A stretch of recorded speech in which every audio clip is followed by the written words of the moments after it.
So welcome again for another video tutorial for this problem, still about substitution method sa integral calculus. So for our problem in this video, we have integral of 2 e raised to 5x dx over 3 minus e raised to 5x. Okay, so sa solution natin, first step, so pwede kong i-let u itong whole term dito sa ibaba. So I will let u equal to 3 minus e raised to 5x.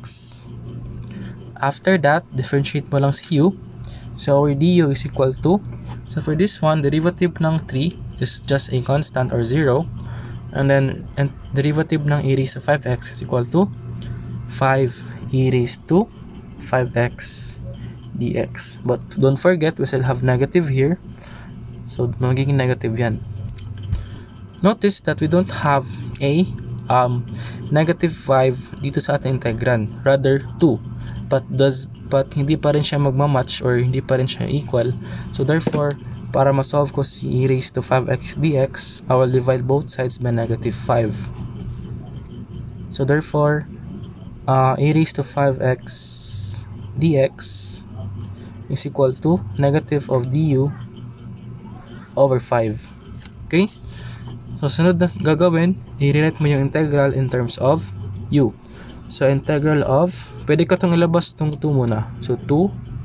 And then, yung e raised to 5x dx is equal to negative du over 5. Over, this one is this whole term here is equal to u. After, pwede ka itong ilabas itong negative 1 over 5. So, magiging negative 2/5 integral of du over u. And we already know that ang integral ng du over u is simply equal to ln lang, diba? So magiging negative 2 over 5 ln of u plus c.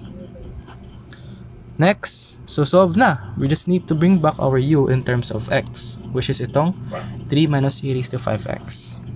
So our final answer will be negative 2/5 ln of 3 minus e raised to 5x